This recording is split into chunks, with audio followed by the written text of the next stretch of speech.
नमस्कार, मी धनश्री. आज मी निघाले आहे आमच्या गावाला, जिथे आमचे घट असतात तिथलं पाया पडायला आणि त्याचबरोबर गावातले जेवढे काही आमचे ग्रामदैवत आहे त्यांचा आशीर्वाद घ्यायला. व्हिडिओ टाकायला मला थोडा उशीर होत आहे, पण ज्या दिवशी मी गेले गावाला त्या दिवशी पांढरा रंग होता, म्हणून मी देवीचं असं छान आवरलेलं आहे. घरातलं सगळं काम, पूजा वगैरे आटपून आता मी निघालेली आहे. तर मी माझ्या गावाला जाताना माझ्या देवीची ओटी कशी नेते हे मी आज तुमच्याशी शेअर करणार आहे. सगळ्यात आधी तेल घेतलं आणि परडीमध्ये टाकायला पीठ, त्याच्यामध्येच थोडंसं मी मीठ टाकणार आहे आणि मिरची घेणार आहे, ज्याला देठ पाहिजे अशी मिरची लागते. आणि त्या पिठातच थोडंसं मीठ देखील टाका. प्रत्येकाची पद्धत थोडीफार काही वेगळी असेल, पण महाराष्ट्रात जवळजवळ सगळेजण असंच नेतात.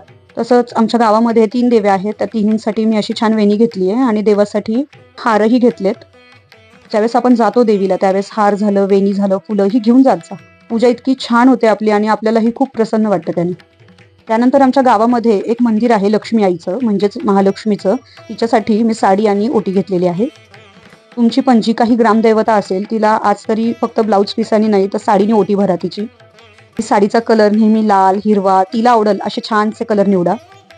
बाकीचे जे हे ब्लाऊज पीस आहे, आमच्या गावामध्ये जेवढ्या देवीची मंदिरं आहेत तेवढ्यांसाठी मी ते ब्लाऊज पीस घेतलेत आणि त्याच्यामध्ये अशी ओटी भरून भरून ठेवतीये. या पिशव्यांमध्ये मी तांदळाची ओटी भरून घेणार आहे, कारण प्रत्येक वेळेस तिथे मी तांदूळ कुठे ठेवणार आणि कुठे भरून घेणार. काही ठिकाणी जागा असते, काही ठिकाणी नसते सुद्धा. असं ताटांमध्ये मी ओट्या भरून ठेवल्यात, कारण माझ्या लक्षात यावी की कोणती घोडवायची आहे, कोणती जोगायची आहे, कोणती कुणाची आहे आणि कुणाचं काही विसरत सुद्धा नाही. आता एक मी बास्केट घेतलीये त्याच्यामध्ये सगळं ठेवण्यासाठी. बास्केटमध्ये ना सामान खूप व्यवस्थित बसतं आणि मी खूपदा ऑब्झर्व केलंय की फटाफट सापडतं देखील. आता मी अशा छोट्या छोट्या पिशव्या घेतल्यात, कारण प्रत्येक देवीची ओटी वेगळ्या वेगळ्या स्वतंत्र पिशव्यांमध्ये ठेवायला. बाकीच्या वस्तू देखील मी असं पिशव्यांमध्येच भरून ठेवणार आहे, म्हणजे ऐन वेळेला मला ज्या मंदिरात गेले आणि ज्या देवीची ओटी हवी आहे तेवढीच एक पिशवी मला बाहेर काढता येईल. आता पूजा म्हणलं की धूप अगरबत्ती आलीच, तर तुम्हाला माहिती मी अगरबत्ती वापरत नाही, त्यामुळे मी धूप ठेवतीये. तेल सुद्धा मी डायरेक्ट नाही ठेवणार, असं पिशवीमध्ये भरून ठेवते. आणि आता पिठाचं देखील ठेवून घेते. आता सगळ्यात महत्त्वाचं म्हणजे तुपाची वात. आता तेल तर आपण घेऊनच चाललोय, पण तिथं पेटवण्यासाठी एक तुपाची वात पण आठवणीने तुम्ही घेऊन जा. एका छोट्याशा भांड्यात मी घेऊन चालली आहे तुपाची वात, कारण एवढ्या वाती मला नाही लागणार आहेत. वाती घेऊन झाल्यानंतर एक लायटर सुद्धा घ्या सोबत. लायटरच घ्या, कारण बाहेर काडीपेटी नाही पेटत आणि खूप हवा असते. आता माझं पॅकिंग उरकलेलं आहे. आता मी आवरून निघाले गावाला. हे आमचं लक्ष्मी आईचं मंदिर आहे. ही आमची आहे लक्ष्मी आई, आमची ग्रामदेवी आहे ही. गेल्याच वर्षी या मंदिराचं काम झालेलं आहे. याच्या आधी खूप छोटं आणि खूप साधं मंदिर होतं या देवीचं. आता मंदिर म्हटलं की काम भरपूर असतं, त्यामुळे अजून बरंचसं कामही राहिलेलं आहे. विशेष म्हणजे हे मंदिर ज्यावेळेस आम्ही गावासाठी बनवलं त्यावेळेस आम्ही यातनं वर्गणी नाही काढली, ना कुणाचं दान घेतलंय. हे फक्त आमच्या घरच्यांनी हे मंदिर बनवून दिलेलं आहे. कारण देवीची ही अशी सेवा करण्याचा अवसर परत आम्हाला मिळतोय नाही मिळतोय, आणि जेव्हा तो आम्हाला मिळाला तो पटकन आम्ही साध्य करून घेतला.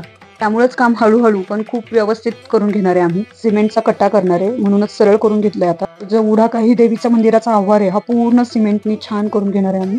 आता देवीची ओटी भरून घेतेय मी.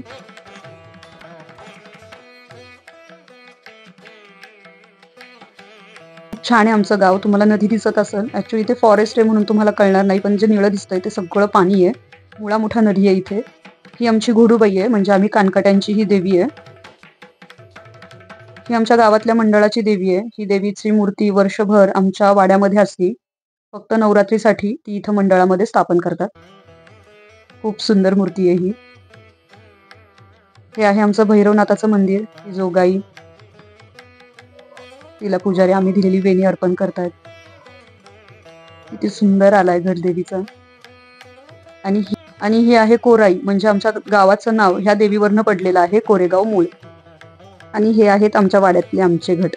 आमच्याकडे 2 घट असतात, कारण आमच्या आईंच्या अंगामध्ये येतं, त्यामुळे त्यांच्या परडीचा एक घट आणि एक घरातला.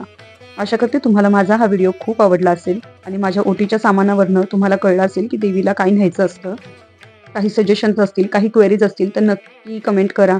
माझ्या या व्हिडिओला लाईक आणि माझ्या चॅनलला सबस्क्राईब करा आणि तुमचं प्रेम माझ्यावर असंच राहू द्या.